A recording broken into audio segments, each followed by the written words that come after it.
Chicago Sky, they were overmatched. Just put hands and feet on the Chicago Sky. Fever finally put the Chicago Sky away. Fever spanked them every time they play. Indiana Fever are a better team than the Chicago Sky. Caitlin Clark didn't even step on the court, but she still owned the night. Caitlin Clark's still out for the Fever, and once again, the Fever spanked the Sky. This is supposed to be the arena that Angel Reese built, right? Caitlin Clark right here, signing autographs. Look at these fans. She signed over 200 autographs, took over Angel Reese's home crowd, and watched the Fever handle business against the Sky. If you're riding with Caitlin, drop a CC22 in the comments right now.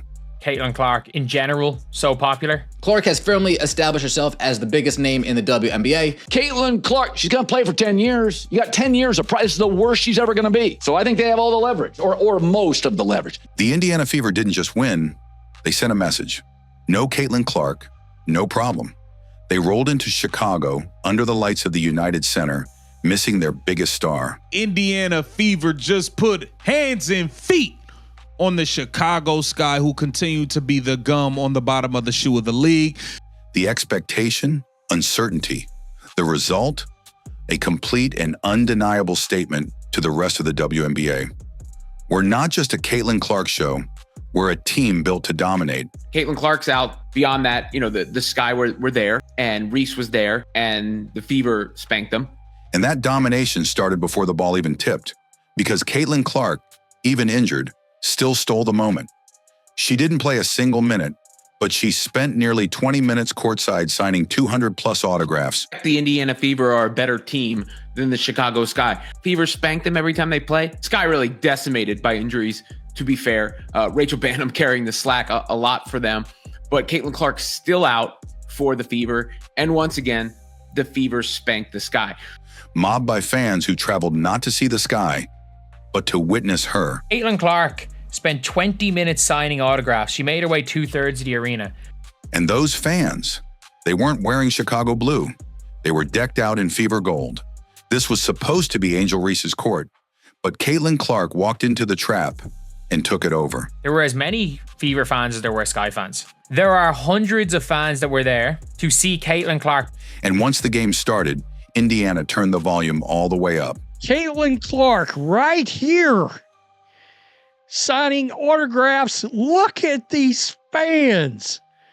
Are you kidding me? Here's Caitlin Clark signing autographs for 2 minutes, 20 seconds. There are literally, people are showing up just to witness Caitlin Clark. It's like she's the damn Beatles. Kelsey Mitchell came out flamethrowing, draining buckets like it was personal. She didn't just outplay the Sky, she outscored them in the first quarter. This was the Kelsey Pistol Mitchell show. She lit them up. I mean, she was on fire. Kelsey Mitchell, 7 for 10 from the three-point line. Off the start, 8 points quick. You knew, oh, Kelsey Mitchell's hot today. 13 points for Mitchell, 13 for the entire Chicago team. Kelsey Mitchell with the amazing game, man. 35.6 assists, 3 steals, and 7 threes. That's not just a hot start. That's humiliation. That's what a statement sounds like.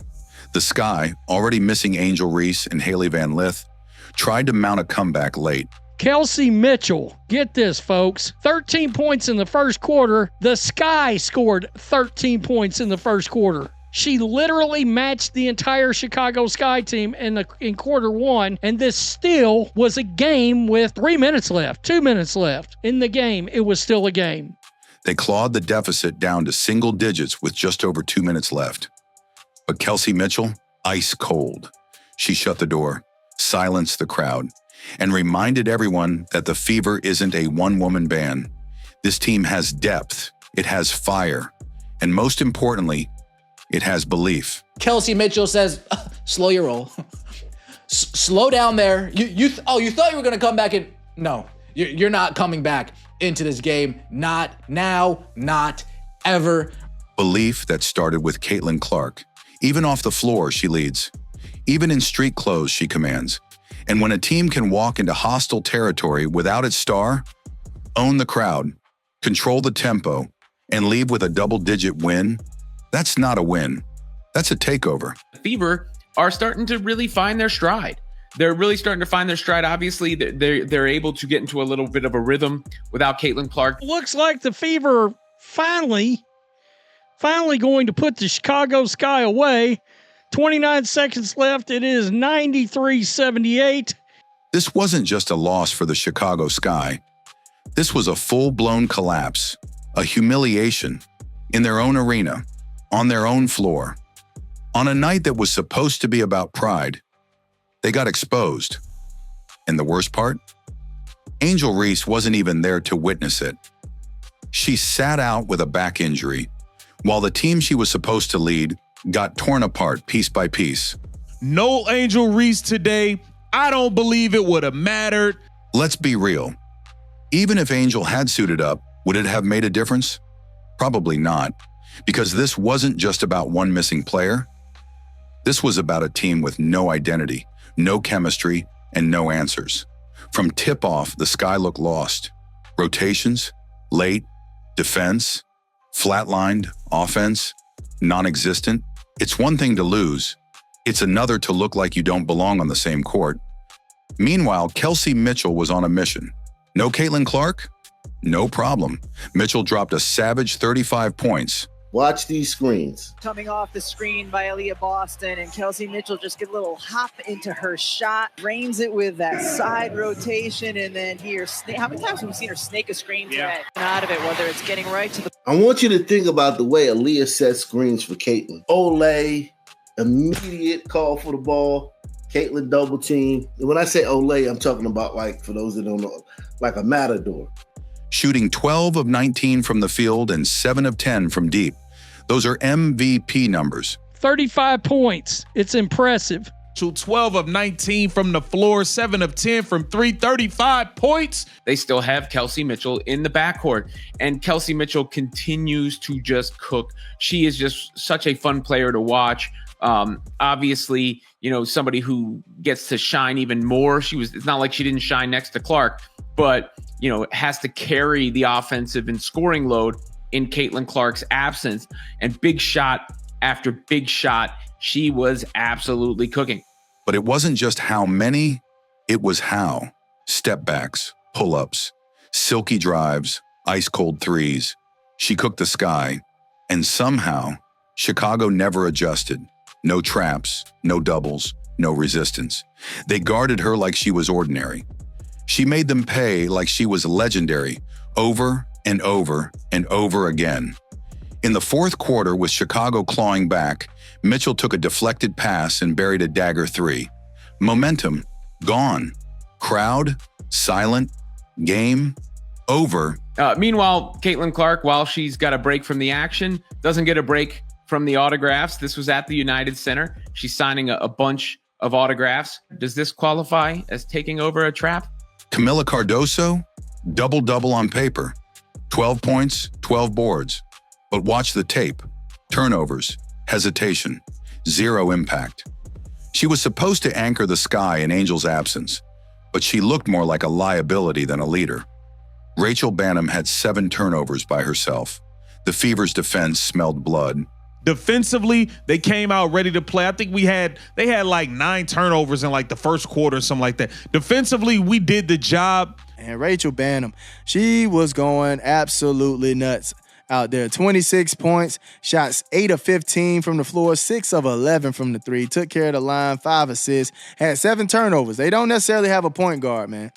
Ariel McDonald, Michaela Timpson, even Chloe Beebe, who just joined the team, stepped in and made noise. Every Fever player looked locked in. Every Sky player looked lost. But what really made this a collapse? The crowd. They weren't cheering for Chicago. They were cheering for Caitlin Clark in Chicago's arena while she sat on the bench. That's not just noise. That's psychological warfare. Fever finally put the Chicago Sky away. Just put hands and feet on the Chicago Sky. Fever spanked them every time they play. Indiana Fever are a better team than the Chicago Sky. Chicago Sky, they were overmatched. And the Sky folded under it. This wasn't Angel Reese's team. It wasn't her night. It wasn't even her building anymore. It belonged to Caitlin Clark, and she didn't play a single minute. The Fever dominated without their star. The Sky crumbled without theirs. One team is rising, with or without their leader. The other is spiraling and dragging their stars down with them.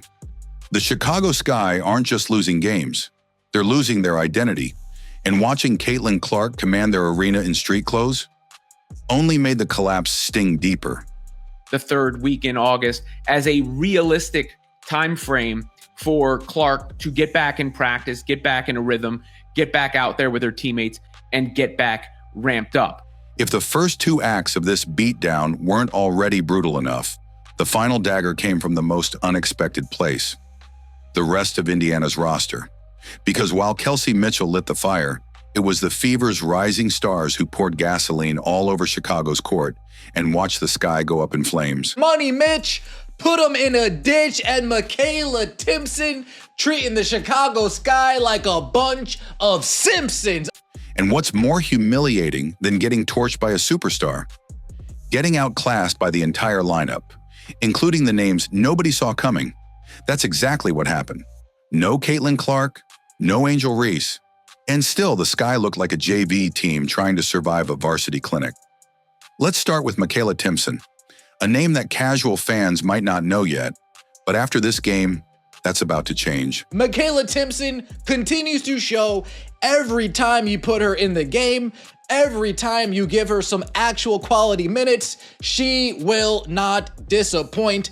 And today, Michaela Timpson had her best game as a WNBA player. Timpson didn't just show up. She unleashed a statement. She was electric. She was relentless. She was everywhere. Snatching rebounds at full extension, jumping passing lanes, bullying her way into buckets. She played like a woman possessed. She finished with 14 points on a scorching 6 of 8 shooting, added 4 rebounds, 3 steals, and brought the kind of spark that completely rattled Chicago. Some big minutes from Michaela Timpson in this one. 14 points, 3 steals. 14 points, 3 steals, 1 assist, 4 rebounds. One play said it all. She snatched a rebound midair without even letting it touch the floor. That kind of explosion isn't normal. It's rare. People in the arena started calling her Inspector Gadget. Every time you thought she was stretched out, she found another gear. And this wasn't just about hype. It was about high IQ, disciplined basketball. Timpson anchored the paint and completely neutralized Camila Cardoso. Whatever presence Cardoso had in the first half, gone by the second. She looked overwhelmed. Turnovers stacked. Footwork fell apart. Her confidence vanished. She finished with 5 giveaways and was a ghost when it mattered. AB, shut it down. Shut it down. Cardoso was a non-factor offensively in that second half. Non-factor. Kelsey Mitchell and Aaliyah Boston and Michaela Timpson really put in the work today. Timpson exposed every weakness. Then came Chloe Beebe, Indiana's newest addition on a 7-day contract. Most people didn't know her name. Now they do. Because in less than 12 minutes, she hit back-to-back threes, added 8 quick points, and forced the Sky to scramble. Her rhythm was pure. Her confidence was contagious. One catch and shoot, one pull-up, crowd going wild. Even Caitlin Clark, watching from the bench, jumped up to celebrate. Chloe Beebe, who came into the game, hit back-to-back threes, pull-up, bang, catch and shoot, bang. Chloe Beebe, who makes her debut with the Fever in limited minutes. In 11 minutes, 8 points for Chloe Beebe, 2 of 4 from 3. It wasn't just a debut, it was a moment. And it told everyone watching, Indiana's bench doesn't just exist, it produces. Caitlin Clark's reaction to Chloe Beebe's gives it up, Chloe three-pointer. Jumping up off her, Sophie, the girls on the bench going crazy. Aaliyah Boston, the other cornerstone of this Fever team, put together a masterclass. 14 points, on beer rebound, 6 assists, 2 steals, 2 blocks, just 3 turnovers. 35 points, wait for it, folks. 3 steals, wait for it, folks. 6 assists. Showing the full game. All-around game from Aaliyah Boston. But beyond the stats, it was her poise that stood out. Aaliyah Boston, 14 and 11, 6 assists, Something about Boston's game I'm not that impressed with these days. Boston never forced the issue. She dictated the tempo. She controlled the paint. And when Cardoso tried to fight back, Boston calmly moved her like a chess piece and shut the door. While Kelsey Mitchell was the flamethrower, Boston was the engine. Steady, efficient, and unshakable. Ari McDonald chipped in 10 points and 4 assists. A good game from Ari McDonald as well. Quiet? Maybe, but crucial. She broke presses, slashed to the rim, and kept the ball moving when Chicago tried to apply pressure. Lexi Hall made hustle plays that screamed playoff urgency. Lexi Hall come flying in out of nowhere like Randy Orton delivering an RKO. Sophie Cunningham stirred the pot and the crowd, getting into a scuffle with Michaela Onyenwer that reminded everyone, this Fever team doesn't back down. Not from anyone. But the real story, it wasn't just what happened on the court. It was what happened on the bench. Indiana's sideline was alive, energized, celebrating every play, laughing, locked in. This was a team, a group with chemistry, belief, and swagger. Meanwhile, the Sky looked like they wanted the game to end before halftime. Slumped shoulders, blank stares, silent huddles. Their body language screamed defeat, and their play followed suit. Caitlin Clark still out for the Fever, and once again, the Fever spanked the Sky. This is supposed to be the arena that Angel Reese built, right? Caitlin Clark right here signing autographs. Look at these fans. Because this wasn't just a bad game for Chicago. This was a warning siren for their entire organization. This was supposed to be Angel Reese's team, her home, her fan base, her moment. And yet Caitlin Clark didn't even play and still managed to steal the spotlight from the bench. What was the saying for the Fever last year? Fever rising? You see more injuries when you don't have a chance to recover. But it's not like, individual teams are the only ones that deal with it. This is a league-wide collective issue. So, and I also think, you see the NBA, for example, has a similar cadence, but they've got 30 teams and they're not quite as much crisscrossing time zones, crisscrossing the country. So it's the challenge of the footprint of our schedule, no doubt. Her teammates handled the rest. The Fever shot 47% from the field, hit all 16 of their free throws, dished out 26 assists, won the glass, dominated the turnover battle, and walked out of that building with more than just a win. They walked out with Chicago's pride in their back pocket. So now the real question isn't what's next for the Sky. It's whether Angel Reese even wants to walk back into that locker room after watching her team collapse this hard. Because while Caitlin Clark was in the stands, laughing, signing autographs, and soaking up love from a crowd that barely noticed the home team, her squad was out on the floor reminding the world of one thing. This is the Fever's league now. With Caitlin. Without her. Doesn't matter. They are now doing enough where taking off the pressure from Caitlin Clark to return even more so she can come back at full strength, moving up the standings a little bit, only a game behind. They're here to take over. And Chicago, they're just trying to survive. The Indiana Fever didn't just win, they made a statement. No Caitlin Clark on the court? No problem. They marched into Angel Reese's city and tore the Sky apart from the opening tip to the final buzzer.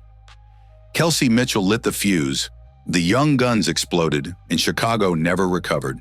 And somehow, even without touching the ball, Caitlin Clark still stole the moment. This wasn't a game. It was a message, a takeover, a glimpse of what's coming. If you believe Caitlin Clark is the future of the WNBA and just watched her team prove it, smash that like button and drop a CC22 in the comments to show your support. Thanks for watching.